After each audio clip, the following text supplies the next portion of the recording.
C'est l'heure de votre journal. Très heureuse de vous retrouver sur 8 Mont Blanc. Nous sommes le mercredi 25 janvier 2017. Voici les titres. On en a parlé lundi dans le JT. 650 personnes se sont mobilisées ce week-end contre le projet de liaison entre les Jets et Saint-Jean-d'Eau. Pauline Courceau s'est rendue sur place aujourd'hui pour faire le point sur ce dossier qui fait débat avant même d'avoir commencé. Et puis la France a connu une période de grand froid ces derniers jours, entraînant une forte hausse de la consommation électrique. Une petite entreprise savoyarde s'est spécialisée dans l'effacement. L'effacement consiste à ne pas consommer d'électricité pendant une certaine durée ou bien à reporter sa consommation, une méthode qui intéresse les industriels. Nous le verrons. C'est donc une future liaison qui fait déjà beaucoup parler d'elle, celle entre les Jets et Saint-Jean-d'Eau. Les maires des deux communes souhaitent relier leurs stations avec l'installation de 2 télésièges, un projet qui suscite l'inquiétude des associations de protection de la nature et des habitants. Les futures remontées mécaniques devront traverser le Roc d'Enfer, un espace classé Natura 2000. On fait le point avec Pauline Courceau. Un grand nom sur le possible futur passage de la liaison Léger-Saint-Jean-d'Eau. L'image est forte et la mobilisation importante. Près de 650 personnes avaient fait le déplacement à l'appel du collectif Gétois. Au cœur des revendications, la future construction des 2 télésièges et la dénaturalisation du site. Ça va être une injure après de voir ces pylônes dans un endroit qui est vraiment magnifique. C'est la seule grande montagne qu'on a de haute altitude, où on peut faire un peu d'alpinisme, un peu de tout. Après, il y a ces pylônes et justement qui feront fuir tous les animaux. Une zone classée Natura 2000 et qui a donc des règles très strictes, mais cela ne suffit pas. On nous annonce des compensations, mais je ne vois pas comment on va décider des bouquetins, des chamois, des marmottes et toute une faune locale à aller voir ailleurs si c'est mieux. C'est un projet qui n'a pas lieu d'être non plus en termes financiers. C'est une fuite en avant, c'est une idée digne des années 60 quand on colonisait de nouveaux territoires. Ça va mettre en danger les finances publiques des 2 communes. Pour le moment, aucun budget n'a été annoncé. En effet, seul le projet a été ajouté au schéma de cohérence territoriale du Chablais. Un cabinet d'assistance a été mandaté pour vérifier la faisabilité du projet, mais ça s'arrête là. Moi, je crois qu'aujourd'hui, il faut tout d'abord que les esprits s'apaisent. Compte tenu du faible avancement du dossier, compte tenu que techniquement le dossier n'est pas avancé, que financièrement, on ne sait pas combien il va coûter, on ne sait pas qui va porter les financements, je crois qu'il faut la première chose que les esprits s'apaisent.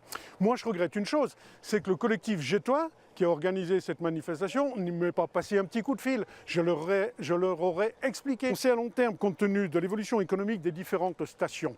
Toutes les stations se regroupent par grands massifs, que ce soit les 3 vallées, que ce soit en France, en Suisse, en Autriche. Nous, on fait partie des portes du soleil, donc il est fondamental pour les générations futures que nous soyons reliés. Mais relier ne veut pas dire dégrader la montagne, ne veut pas dire ne pas respecter la montagne. Car cette liaison serait uniquement pour transporter les skieurs et aucune piste ne sera construite. Reste donc à définir la cartographie et à connaître la rentabilité de cette future liaison. La préfecture de Haute-Savoie a publié les chiffres de la sécurité pour l'année 2016 et ils ne sont pas bons. Les atteintes aux biens ont augmenté de 6,5% l'an dernier. L'essentiel de la hausse concerne les cambriolages de logements et les vols de véhicules. À noter que les vols avec armes sont en forte baisse. Les atteintes aux personnes ont également augmenté de 8%. Les violences sexuelles augmentent par exemple de 15%. Selon les services de l'État, ces chiffres mitigés s'expliquent en partie par les bons résultats obtenus en 2015. L'investissement des forces de l'ordre sur des missions de sécurisation comme le Tour de France ou la Fête du Lac, ou encore leur mobilisation dans d'autres domaines comme la lutte contre les stupéfiants. On prend la direction de l'Aclusa maintenant. Ce mercredi s'achèvent les sommets du digital. Ce salon a rassemblé depuis le début de la semaine quelques 300 professionnels, pour la plupart chefs d'entreprise. Au programme donc, le digital, pour faire simple, tout ce qui touche au numérique, de l'ordinateur au smartphone, une tendance à ne pas négliger, et notamment en station. Olivia Boisson s'est rendue sur place. La transformation digitale, moi je suis convaincue aujourd'hui qu'il faut... Le terme digital ne vous dit peut-être rien. Et pourtant, vous le vivez au quotidien.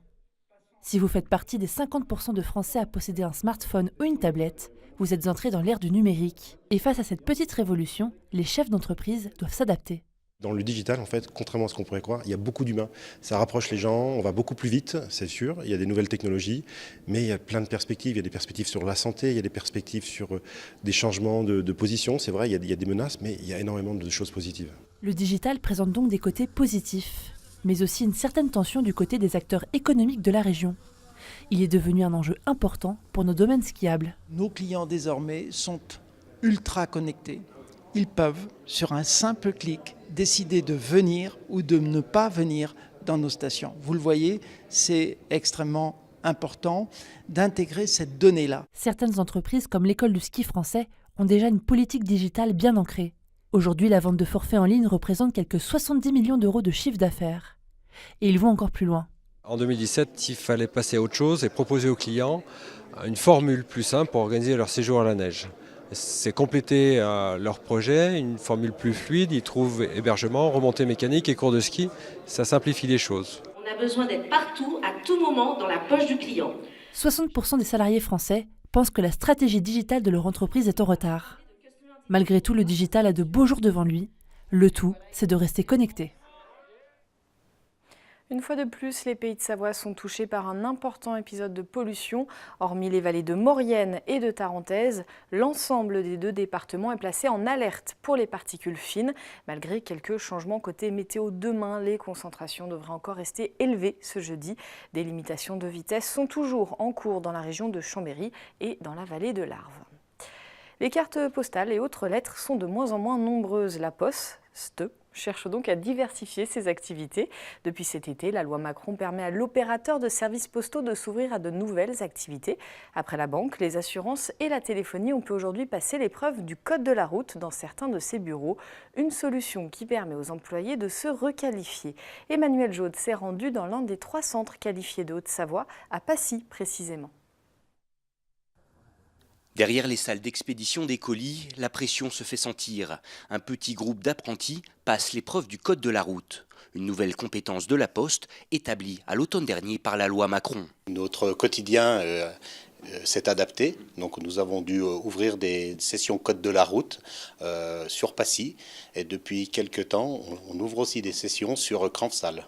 Alors globalement, nous avons formé une équipe de 6 ou 7 personnes qui ont été formées, labellisées et qui sont aujourd'hui capables d'assister à des formations code de la route. Un complément d'activité qui permet aujourd'hui de pérenniser des emplois sur de nombreux sites postaux et qui affiche déjà complet pour de nombreuses sessions, réservables jusqu'à 4 jours de l'examen. Si la Poste s'est positionnée sur ces activités, c'est parce que d'abord elle est au moins pour la branche courrier-colis, dans une conjoncture de baisse importante du trafic courrier, de l'ordre de 7% par an, qui n'est pas compensée en activité par la hausse du trafic colis. Et donc, dans le souci de garantir et de développer de nouvelles activités pour nos facteurs, nous nous sommes positionnés sur cette opportunité. Une évolution qui séduit également les élèves. En effet, fini les vieilles diapositives et les questions communes. Le passage du code se fait aujourd'hui grâce aux dernières technologies. Le tablette tactile, ça nous rappelle un peu notre génération à nous, que maintenant on est plus sur les tablettes qu'avant. On était beaucoup dans une salle à avoir les mêmes diapos. Là, on est sur tablette, on a notre diapo à nous, ça évite déjà la triche, puis c'est pratique vraiment. Je trouve ça que c'est une bonne avancée pour le code. Avec déjà 3500 personnes s'étant présentées pour des sessions de code de la route dans des centres postaux de Savoie-Mont-Blanc, la formule marche et continue d'ailleurs de monter en puissance avec l'ouverture d'autres salles dans nos départements dans les prochains mois. Partons à Savoie Technolac au Bourget-du-Lac pour aller jusqu'à la fin de ce journal. Pool Énergie, une start-up savoyarde, est au cœur de l'actualité depuis quelques jours. La société est spécialisée dans l'effacement de consommation électrique. 150 entreprises industrielles, dont une vingtaine en Savoie-Mont-Blanc, font appel à ses services pour diminuer leur consommation, notamment en période de grand froid. Elle a été particulièrement sollicitée ces dernières semaines. Sébastien Germain a rencontré les équipes. Voici le centre opérationnel d'Energy Pool. C'est depuis cette petite pièce que la start-up savoyarde, créée en 2009, contrôle la consommation électrique de ses 150 entreprises clientes afin d'en réguler la production avec le concours d'RTE. C'est ce que l'on appelle l'effacement. On pilote à distance la consommation d'industriels et on les efface, donc on arrête leur consommation quand ça peut soulager le système électrique. Dès lors que RTE nous sollicite ou en a besoin, On appelle ou on sollicite nos industriels, on leur demande d'effacer certains process industriels. Donc ça peut être un broyeur, une machine à papier, une électrolyse, un four, selon les industries concernées. Parmi les clients d'Energy Pool, on peut citer plusieurs entreprises industrielles de la vallée de la Maurienne ou encore des hypermarchés ou des hôpitaux, très gros consommateurs d'énergie électrique. Objectif avoué de ce processus d'effacement, une baisse de la facture d'électricité, comprise entre 5 et 20%. Et évidemment, avec cette deuxième moitié du mois de janvier marquée par le froid, Energy Pool est plus que mis à contribution. On fonctionne avec RTE, avec des contrats dans lesquels RTE peut nous appeler un certain nombre de fois dans l'année. Donc ce nombre-là est limité et nous sommes aujourd'hui au 25 janvier et RTE a déjà utilisé les 3/4 des cartouches, si on peut les appeler comme ça, les 3/4 des cartouches auxquelles il avait droit. Contrairement aux idées reçues, les pics de consommation électrique n'interviennent pas forcément en période hivernale.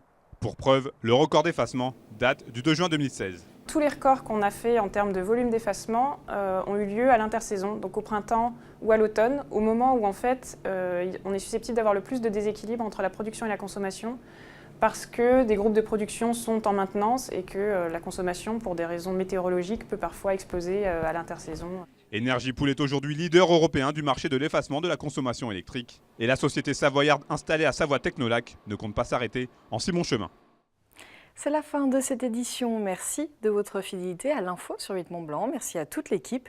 Restez avec nous. Emmanuel Jaude nous emmène à Argentières pour un exercice de secours exceptionnel. Il réunissait les secouristes français, italiens et suisses. C'est à découvrir tout de suite dans Destination Montagne. Passez une très belle soirée. À demain.